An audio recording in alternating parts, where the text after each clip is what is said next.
আজ রবিবার, সন্ধেবেলা ঘুম থেকে উঠে ভাবলাম একটু পুকুর ধার দিয়ে ঘুরে আসি। পুকুরে গিয়ে দেখলাম বাবা পুকুরে বোতল বাঁধছে। আসলে এত বক পানকৌড়ি হয়েছে, সব মাছ খেয়ে নিচ্ছে। ওই জন্য বোতল বেঁধে দিলে কী হয়, বোতলগুলো নড়লে ওরা ভয়তে আর আসে না। সেই যে দূরে বাবা গাছে বোতল বেঁধে দিচ্ছে, আশা করি দেখতে পাচ্ছ তোমরা। আর সেই সময় শুরু হচ্ছে টিপটিপ করে বৃষ্টি।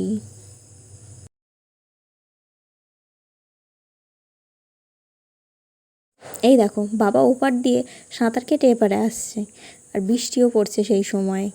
আমাকে এসে বলছে, বৌমা ঘরে যাও, বৃষ্টি পড়ছে। তারপর আর কি, শ্বশুর বৌমা মিলে চলে এলাম মাছকে খাবার দেওয়ার জন্য। দেখো মাছগুলো একেবারে পুকুরের ধারের কাছে চলে এসছে। আসলে খাবার দিলে সব মাছ যেখানে থাকুক সব ঘাটের কাছে চলে আসে খাওয়ার জন্য। কি ভালো লাগছে না মাছগুলো দেখতে। দেখো বাবার হাতের কাছে সবাই চলে এসছে, কোনো ভয় নেই মাছগুলোর। আসলে কি বলো তো, প্রতিদিন খাবার দেওয়ার ফলে বাবা, আমি বা মা যে কেউ ঘাটের ধারে গেলেই সব মাছগুলো চলে আসবে, ভাবছে যে এই যেন খেতে দেবে আমাদের, ওইভাবে সবাই চলে আসে। আর আমাদের যেহেতু চিনে গেছে, ওই জন্য সে ভয়ও পায় না।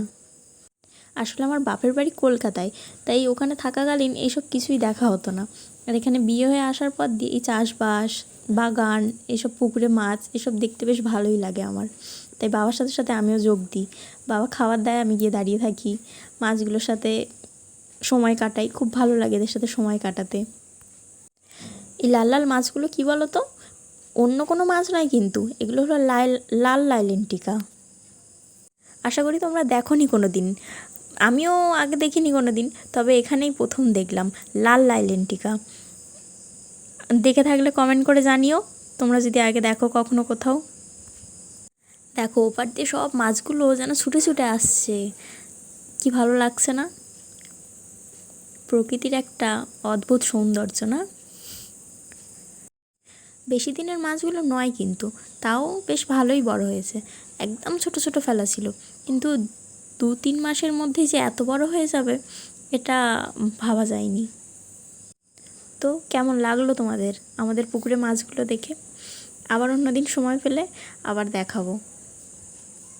আজ আসি, ভিডিওটা ভালো লাগলে লাইক করো, কমেন্ট করো, সাবস্ক্রাইব করে দিও। Thank you.